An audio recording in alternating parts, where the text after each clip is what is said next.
This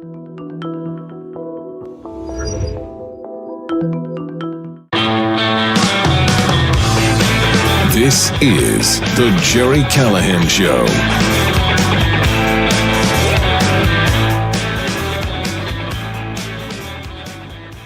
All right, it is Friday, October 31st, a big day. You know what today is, Ironhead? You know what today, October 31st is, at least, why it's matters to me?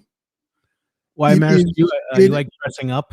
No, besides that, I'm going to get to my costume. I'm going to tell you what I'm going to go as tonight, but it is the last day of Sober October, which means tomorrow, well, maybe later tonight, as far as I'm concerned, it ends, 9 o'clock, 10 o'clock tonight, which is good. Ends on a Friday night, ends on Halloween. I'm going to sound like Kamala Harris today as we bring an end to Sober October. It wasn't as hard as I thought. I've done it before, but it wasn't a big deal. October's not a big month, but this is, by this time, or by later tonight, this is what I'm going to sound like. Go ahead. Are you fucking kidding me? This guy wants to create a ballroom for his rich friends while completely turning a blind eye to the fact that babies are going to starve when the SNAP benefits end in just hours from now? Come on. I'm not going to be distracted by, does the guy have a big fucking hammer? I'm telling you, I don't want the book tour to end. Every day we get reminded of the nuclear missile we dodged. This absolute pathetic. She's turning into a bag lady. She's turning into this mess that someone has to pull aside, maybe have an intervention, get her some help. That woman was almost president. I guess we should do this every day. We should thank the Lord above. Thank you, Lord, for November 5th. Thank you that we don't have that person as the leader of the free world. God, it's hard to believe she got one vote, let alone 75 million. What is wrong with you people? Did you really think that person could be president? We're going to get to her because she's just gone off the rails in this book tour. I suppose it's working. She's getting a lot of attention, but every day she goes before the camera. She's getting some hostile interviews too, mostly from overseas, from Australia and Great Britain. They're the ones asking the tough questions because the media here doesn't do that. And she doesn't do any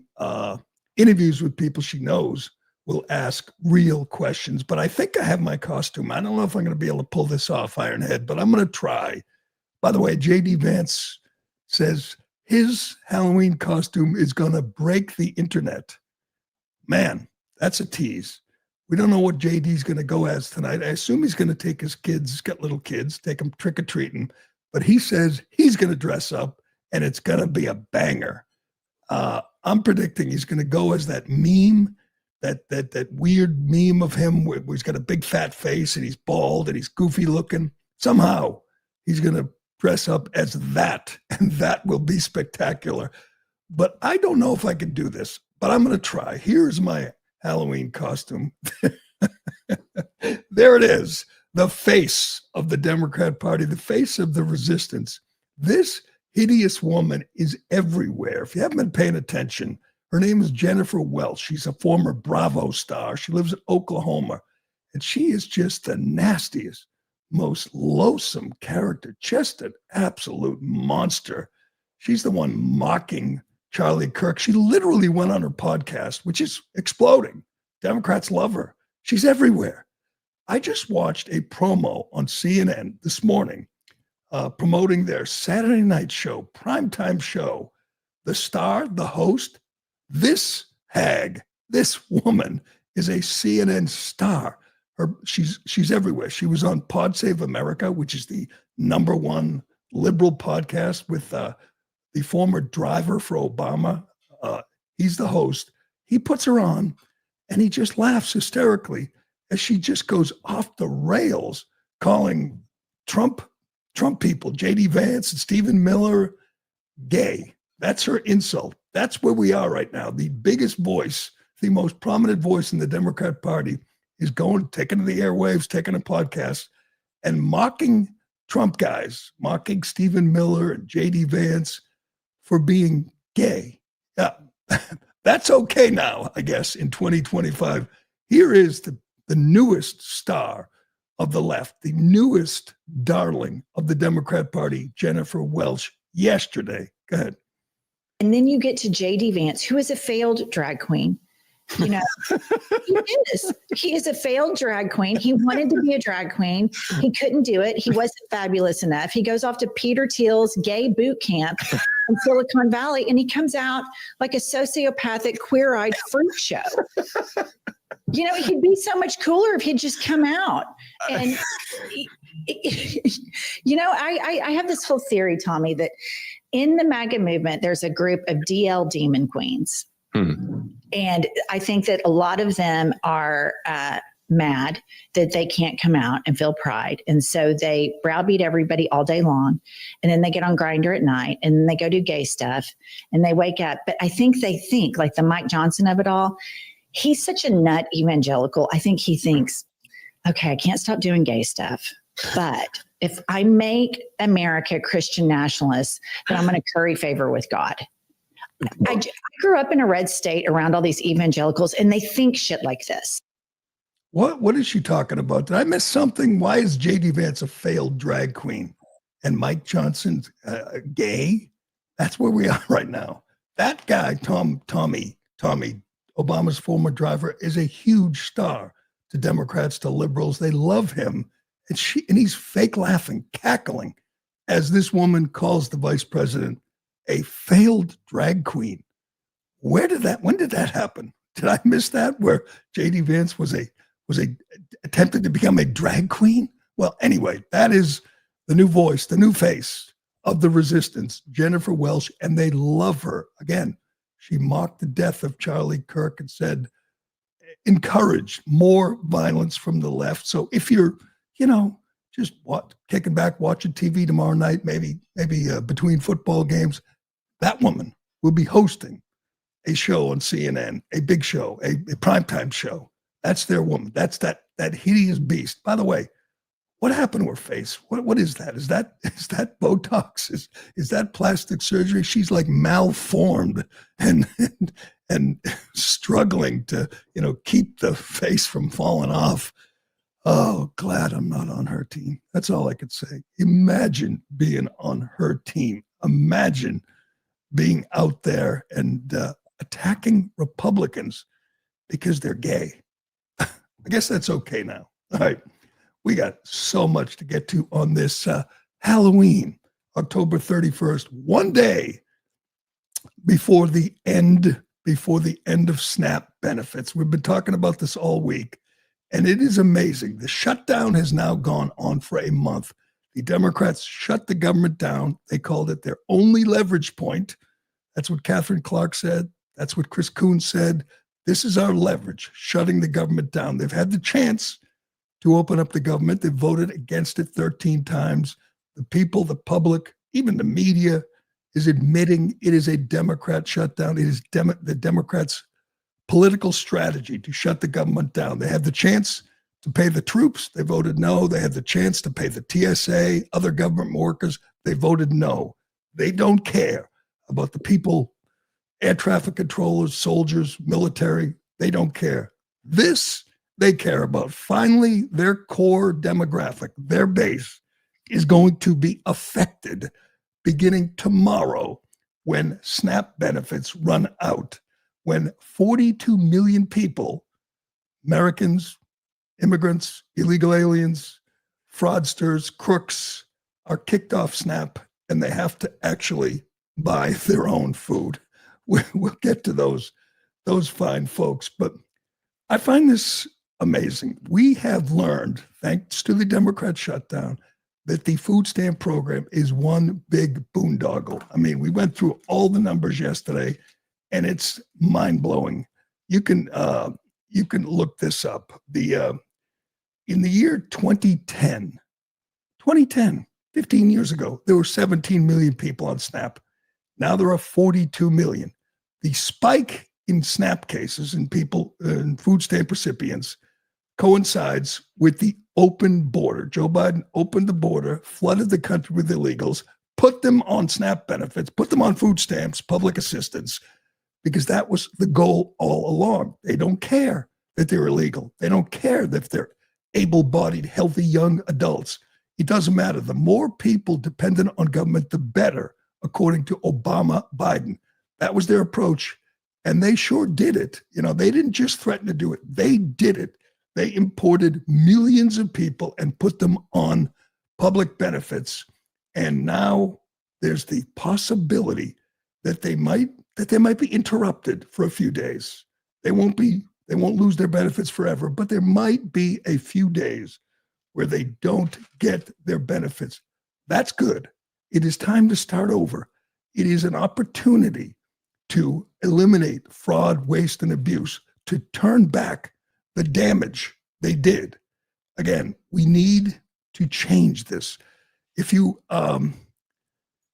read about the fraud, it's overwhelmingly. I'm looking at a story from Just the News. In the fiscal year 2023, the Department of Agriculture estimated that 11.7% of SNAP benefits, amounting to approximately $10.5 billion, were paid out improperly, with fraud contributing to a portion of these losses through recipient and retailer violations.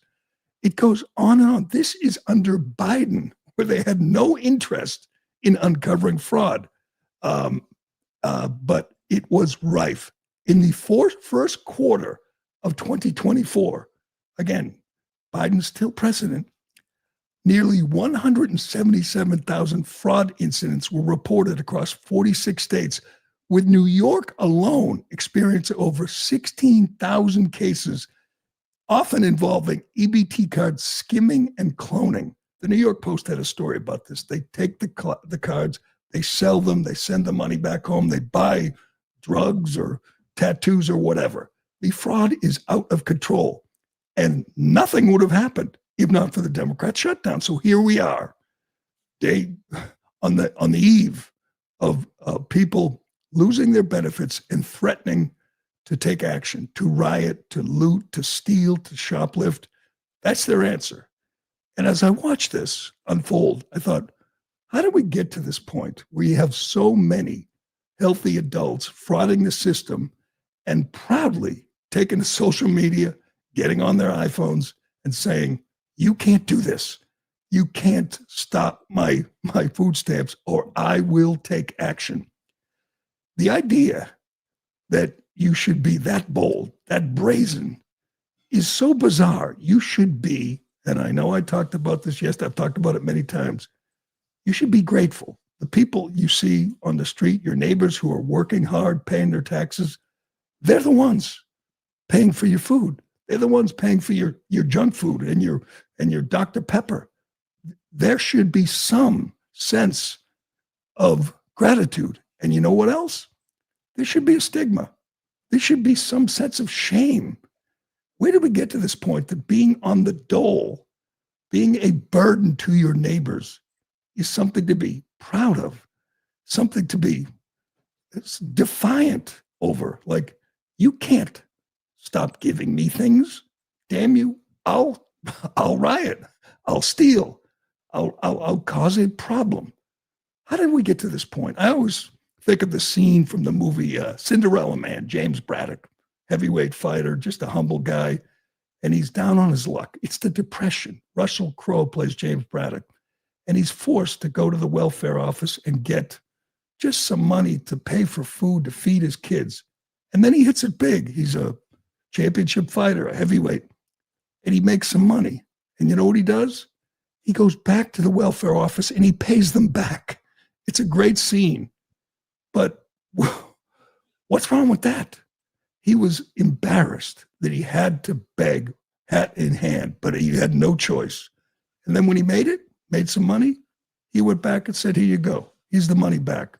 Just needed it to get through. I needed a bridge. That was the original intent. We would all agree. It was for people down on their luck, people that just couldn't pay the bills. So they went for a little help, and nobody has a problem with that. I love the idea that we're not supposed to talk about fraud. We're not supposed to talk about able-bodied people who are scamming the system. You know, adult male, 28-year-old guy taking a TikTok to talk about all the bennies he gets, and you better dare not take those away. Why does he not have some shame? How do we get to the place in society where taking handouts is something to be proud of? It's something you're entitled to. You're not. There's not entitlement here. There should be some level of shame. You say, damn, I'm stuck. I'm struggling. I need some help. You get some help. You get through that tough time, and then you go back to work. What's wrong with that? Why do we think that's not compassionate, but allowing food stamp recipients to use DoorDash and Uber and buy junk food and sell their cards? Why is that okay? We're supposed to be sympathetic to people who are scamming us out of billions. This program started, it was $1 billion. Now it's over $110 billion. The fraud is out of control. And we know because of what Obama and Biden did, that much of it is coming from illegal aliens, people who shouldn't be in this country. And yet they're out there applying for food stamps, getting money, and living on the dole. We've played you many examples. We had the guy yesterday from Arizona, from Iraq, a grown man, adult man, who said if we don't give him money, he can't live in this country. What? Well, here's an idea. You can leave, you can go home, or you can get a job. Why is that cruel? Why is that cruel to say a grown man, I'm speaking about the Iraqi guy who went before the city council in Arizona and said, if you don't keep giving me money, I have to leave. That's the only option? Give me that HHS secretary. This is Joe Biden's HHS, Health and Human Services. This is the spokeswoman. This was 2 years ago, I believe, 2023, explaining how illegal aliens can get on welfare. This was a government spokesman, a person working for the government, encouraging people who came here illegally to sign up so that taxpayers can subsidize them. Again, it's like just powerful. It's just business as usual. How do we get here? How do we get to the point where a person in government is encouraging people who broke our laws, crossed our border, to become wards of the state, to become recipients of the generosity of taxpayers? It's insane. But you want to know how we went from 17 million in 2010 to 42 million in 2025? This is how. Go ahead. SNAP is a nutrition program that helps with the cost of healthy food. Enrolling your eligible children in these programs will have no effect on the immigration status of you or anyone in your family, including applications for a green card or for U.S. citizenship. Any information you provide on the application will only be used to determine your child's eligibility. This information will not be shared with immigration enforcement. You're trying, you're encouraging, you're helping illegal aliens to get on the dole. It's, I've said it before many times. Milton Friedman famously said, you can have an open border or a welfare state. You can't have both. The people who say illegal aliens are crossing the border for a better life, many of them are, many of them want to work. But others say, wow, if I make it to America, the government is going to encourage me, help me, assist me in getting on the dole, in getting free money, free food. And we've turned that into this definition of compassion. Yeah, it's compassion to encourage an able-bodied Iraqi guy, 50-year-old guy, to come here and not work and just sign up. And he's got kids and he's got a big check coming every month and just live off the taxpayers. It's wrong. It's We're shining the light on it thanks to the Democrat shutdown. But here's what has to happen beginning tomorrow. There has to be real initiatives to reform the system, to have requirements, drug tests, to have work requirements, to insist people who are applying for assistance understand that it's temporary. It's just a way to get you through to a bridge, to get you through to when you can work and pay your bills and support yourself. But if you say that, you're cruel. As we told you yesterday, all week, welfare food stamp recipients can use their EBT card to get DoorDash and Uber Eats. Now, I got to be honest, I don't do that. DoorDash, it doesn't seem worth it to me. I can walk down the street, pick up my order, and not pay $10, $15 for DoorDash or Uber Eats. I've never done it. I've never used DoorDash. I don't see the burden of walking or driving to the restaurant, picking up the order and going home. But somehow it's not dignified to expect a food stamp recipient, a welfare recipient, to get off his ass and go down the street and pick up his own food. We have lost our minds. Here's Jemele Hill, obviously race hustler, total crazy liberal. She thinks asking food stamp recipients to go and pick up their own takeout order. First of all, they shouldn't be allowed to get takeout orders at restaurants. They shouldn't be allowed to buy junk food. Is that controversial? They've done it in a number of states already. We need to do it nationally. No more Dr. Pepper, no more Twinkies, no more junk, no more fudge rounds, no more candy. We want to keep you healthy. As we told you yesterday, 52% of women on SNAP are obese. Obese. It's the only country in the history of man where the lower class, the poor, are fatter than the upper class, the working class. This is a problem. We have reached this point where we have a major problem where the people who are on public assistance are much less healthy than the people who are supporting themselves. Here's Jemele Hill again, race hustler. She writes for the Atlantic. She's just a hack. Anyway, she writes, I really wish y'all would just admit you hate low-income people rather than constantly bitch and complain about how they shouldn't be afforded the slightest bit of dignity or convenience. Would it make you feel better if instead of getting to use DoorDash, let's make them walk to get their food? In fact, let's only allow them porridge and crackers, no salt, just tasteless communion wafers. Communion wafers? Anyway, she asks, would it make you feel better if they had to walk rather than call DoorDash? Can I answer that, Jemele? Yes, it would. She writes that you just hate low-income people if you want them to go to the restaurant and pick up their food rather than call DoorDash. Well, you hate them? How about you have some demand for personal responsibility?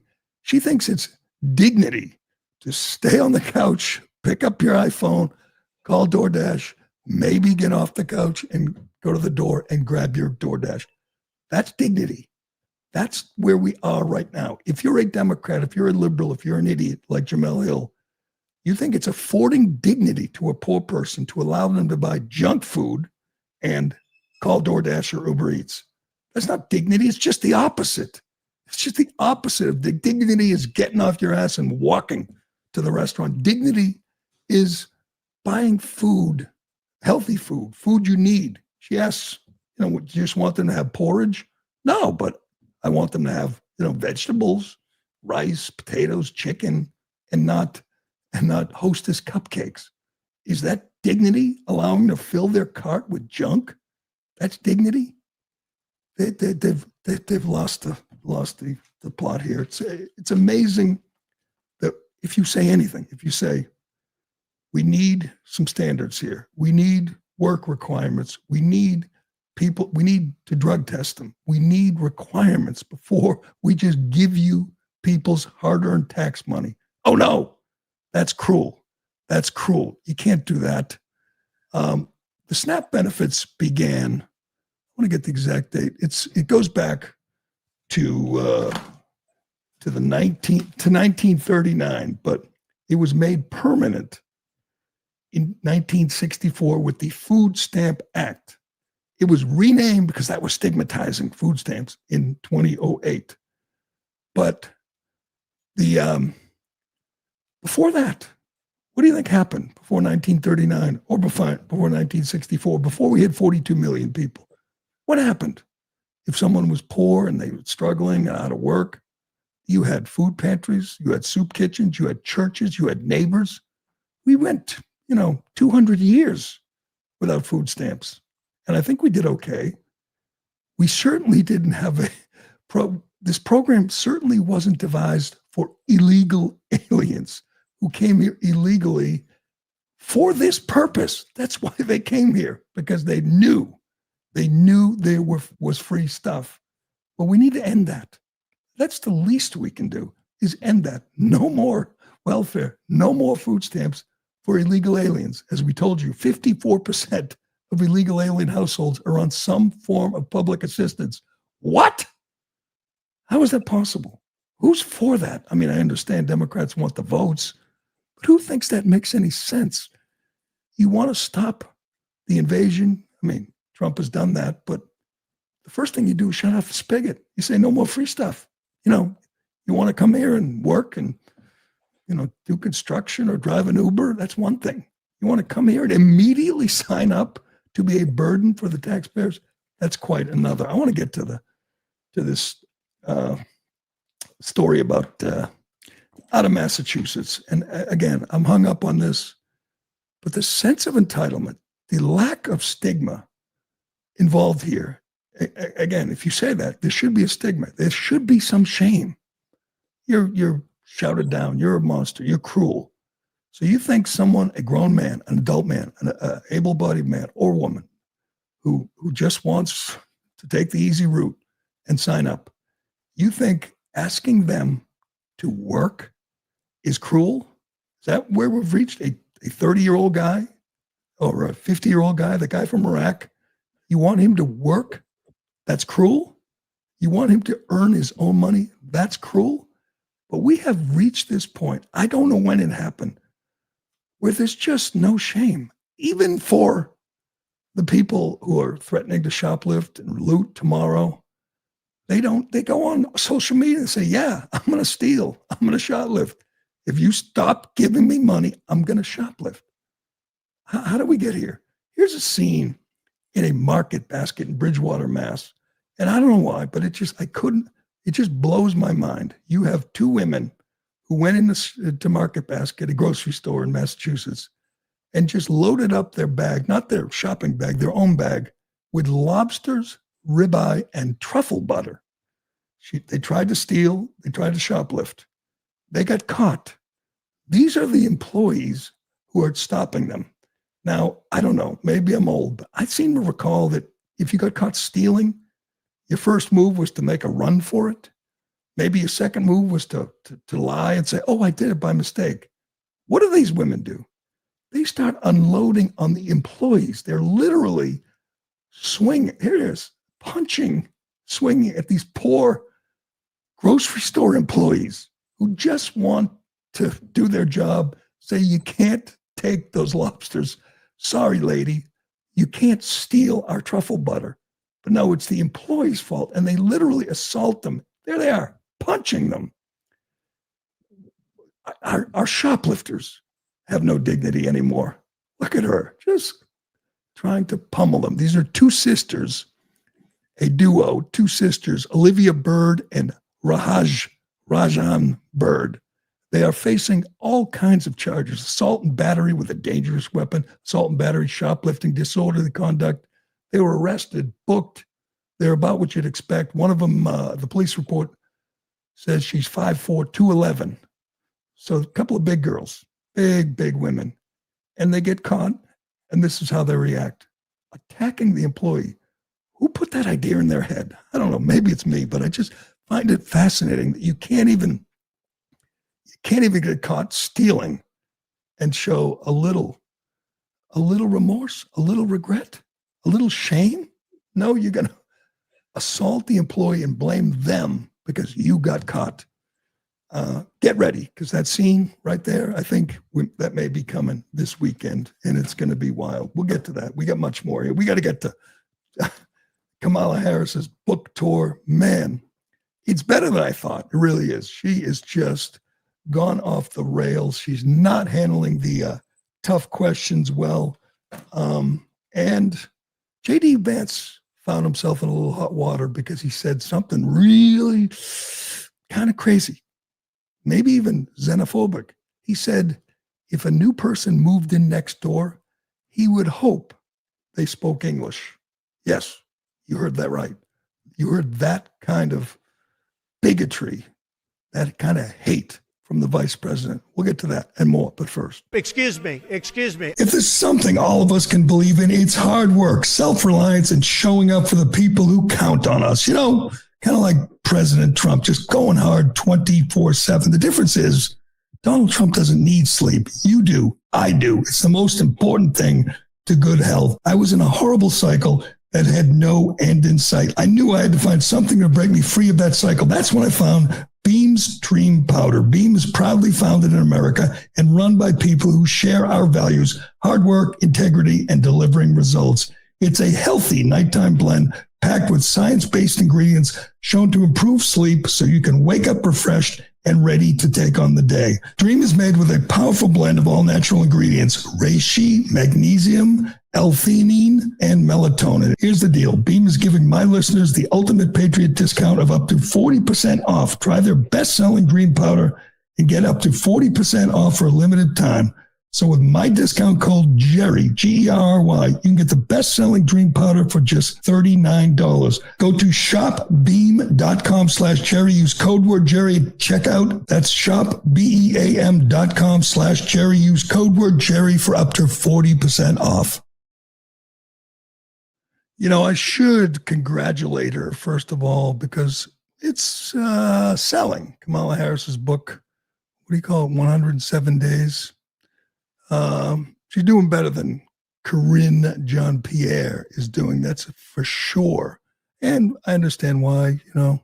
Oh, no. It's dropped. She's plummeted. She's at number 32 on the Amazon bestseller list. Let me get New York Times. I mean, she's getting attention. I'll give her that. She's getting a lot of attention. She's doing interviews, some of them unknowingly hostile. She wasn't expecting this. She's getting it from overseas. She had a real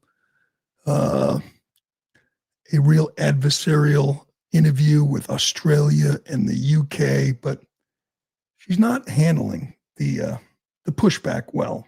Not at all. We played you that clip where she melts down about Trump building a ballroom because babies are starving. I love hearing that, by the way, from a fanatical supporter of partial birth abortion. Yes, that woman, she's really concerned about the babies. But she's also got some policy ideas, some new ones, while she's out on tour. And obviously, she's an idiot. And, you know, nothing she says is makes any sense. But here's an idea she has for this country. You know, we have a lot of issues, a lot of problems right now. We got the government shut down.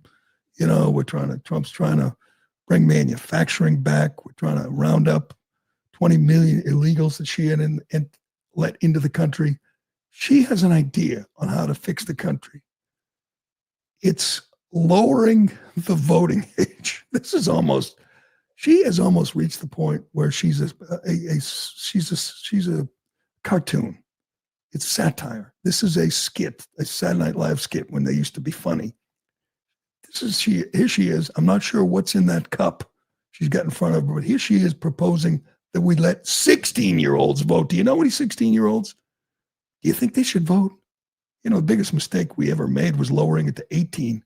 16-year-olds, they should be nowhere near a voting booth, but she knows the Democrats are in trouble and she thinks this is a way to save them. What would that be? Let 10th graders in high school who can't, drive or drink or, let them vote. Brilliant idea, Kamala. Here she is. I think we should reduce voting age to 16. I'll tell you why. So Gen Z, they're age about 13 through 27. They've only known the climate crisis. They missed substantial parts of their education because of the pandemic. If they're in high school or college, especially in college, it is very likely that whatever they've chosen as their major for study may not result in an affordable wage.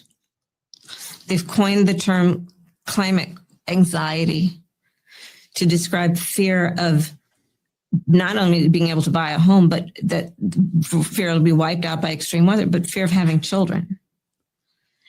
It is expected that Gen Z will have 10 to 12 jobs in their lifetime. They are a larger number than boomers. They're a specific generation of people who are going to impact our nation and the world. And I think we must invest in them, but I think that they are rightly impatient with a lot of what is the tradition of leadership right now.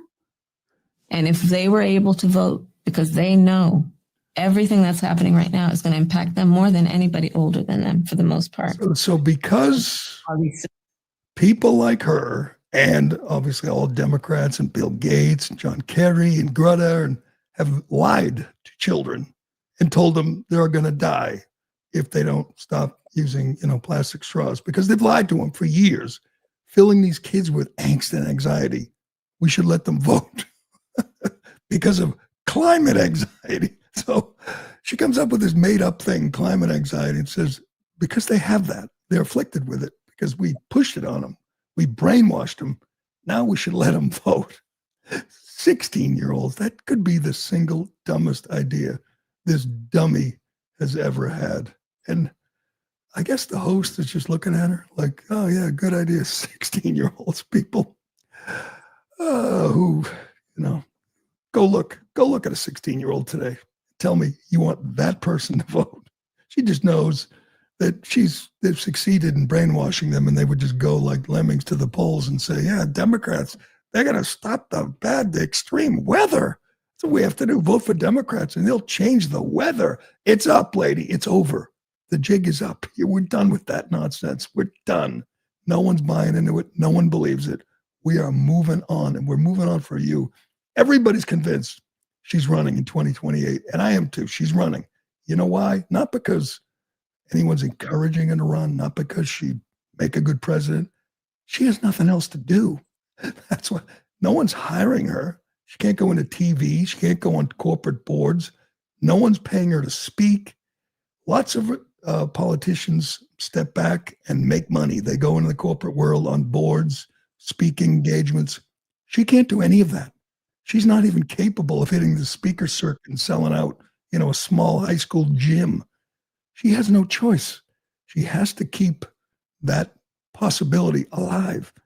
And I encourage it. I look forward to it. The thought of a debate stage with Kamala and Newsom and Jasmine Crockett and AOC and Tim Walz and Pete Buttigieg, that will be just spectacular TV. And she's a problem for Gavin Newsom.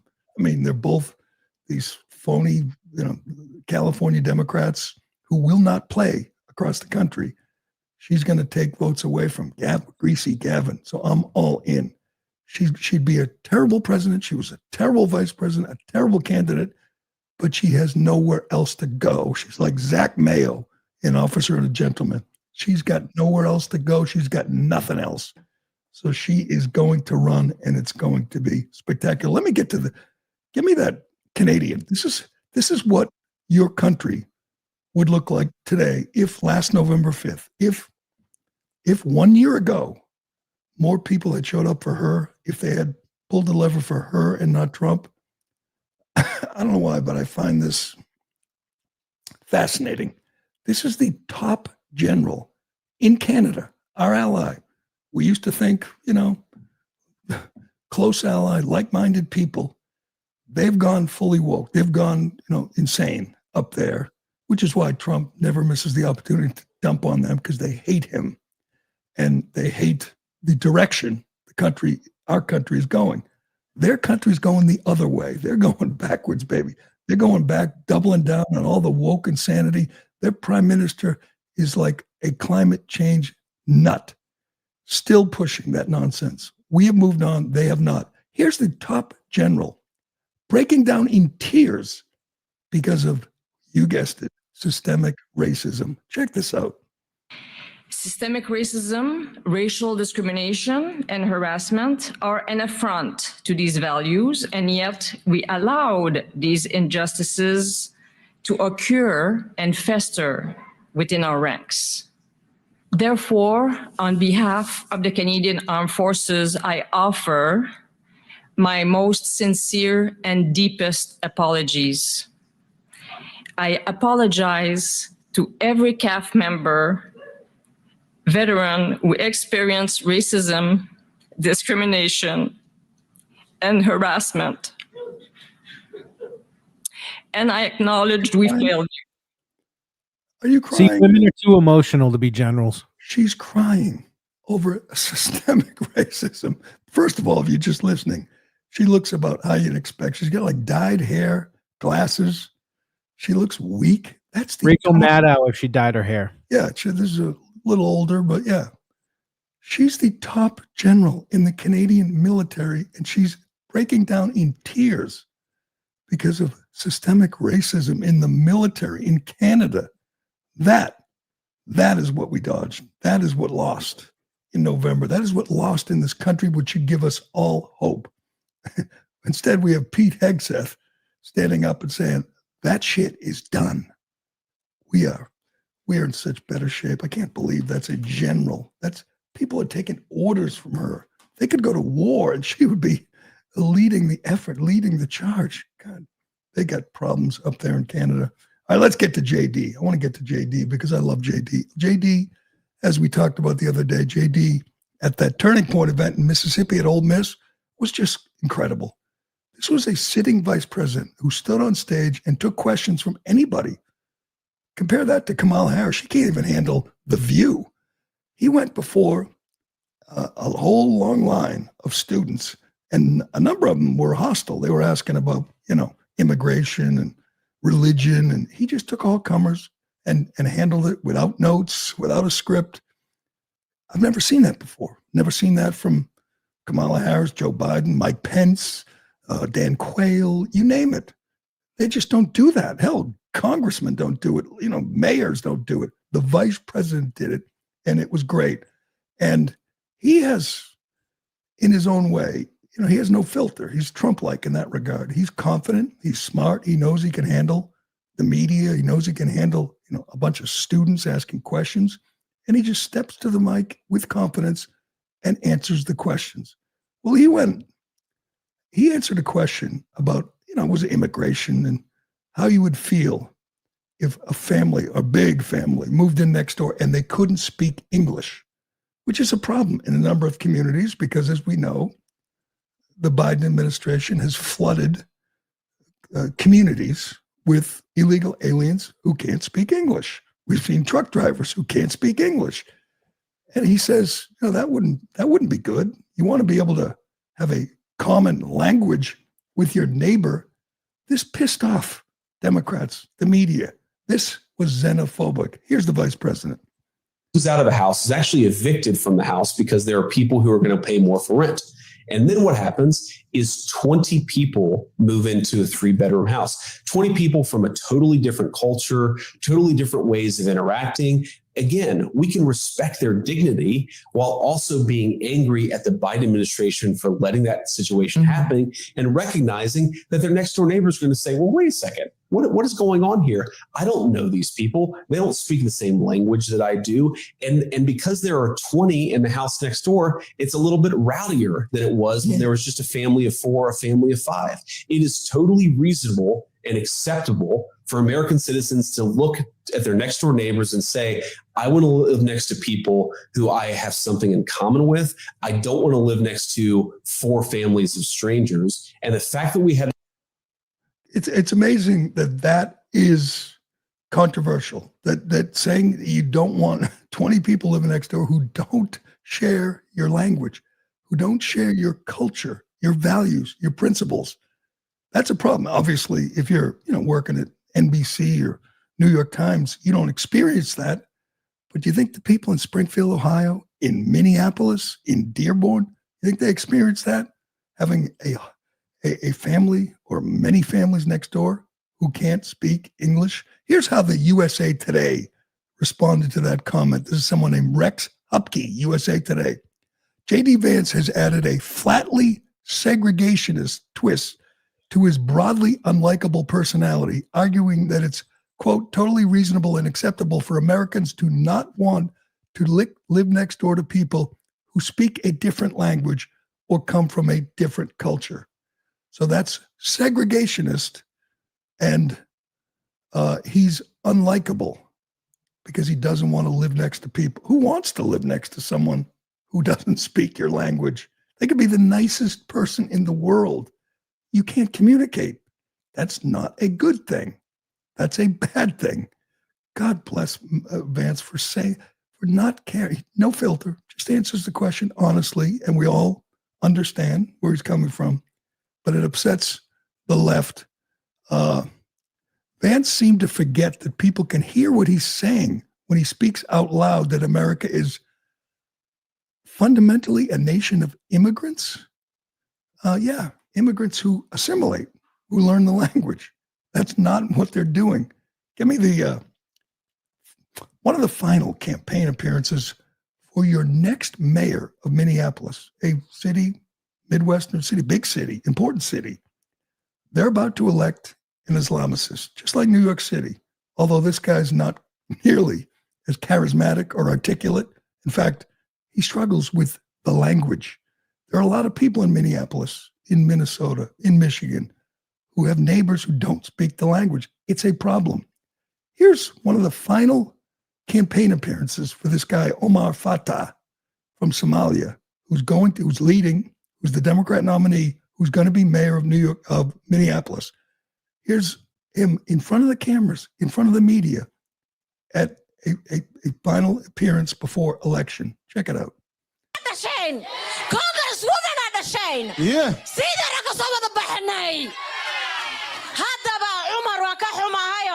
Virginia qabowbaa lagu dhalay laakiinse waan adoobgareynay siidarna wax badan ma joogine. That's his campaign spokesman, essentially. He's standing next to her going, yeah, if you live next to her and she doesn't speak English, speaks Somalia, would that be good? Would you be, oh, good. We got families, they don't speak the language. We can't talk to them. That's segregationist, according to USA Today, to say, I don't want a neighbor who doesn't share my language. That's your next mayor of Minneapolis, and it's only just begun. The takeover has only just begun. That is frightening. All right, we got to move. I got to get to BLM under investigation for fraud. Let me just say, I have no sympathy for the victims here. Obviously, BLM's they're a fraudulent organization, scam people out of millions. But we knew before this happened what was going down, and anyone who gave them money, they deserved what they had coming to them. We'll get to that. And Gavin Newsom talking about Joe Biden. Yes, Gavin, even the media, even Jonathan Carl from ABC is rolling his eyes at the latest from Gavin Newsom. We'll get to that and more, but first. Excuse me. What do you get when you have a bald eagle standing on top of a silverback gorilla that is riding on top of a T-Rex? Confidence, that's what you get, pure confidence. The kind of confidence that you really need in the bedroom for that next level laser wolf riding a raptor in a Lamborghini through outer space type of experience. That's where Ruziet Go Long comes in. This isn't just another ED pill. It's a confidence game changer. Go Long combines 2 doctor-trusted medications in one dual-action formula to help you get hard and go the distance. Plus, effects last up to 36 hours, which means you can feel confident all day and night and then some into the next day, too. Getting started is simple. Connect with a board-certified doctor 100% online at Ruziet.com. If prescribed, your treatment ships discreetly to your door. Ready to level up your confidence in the bedroom? Head to Rusiette.com and use promo code Newsmax for 15% off your first order.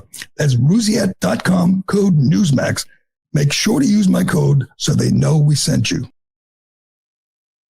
There is no rest for Kash Patel's FBI. They are working hard to make this country safer. Here's the latest. They busted a terrorist attack in Michigan. Yes, there was a planned terrorist attack in Michigan. It was supposed to be for Halloween. Imagine if they didn't stop this, what we'd be doing right now. There'd be, who knows how big a deal it'd be. A terrorist attack was thwarted early Friday today as feds busted, quote, multiple people plotting a real-life horror for Halloween, Kash Patel announced hours ahead of trick-or-treating across the nation. He announced this morning the FBI thwarted a potential terrorist attack and arrested multiple suspects in Michigan. These were ISIS-affiliated.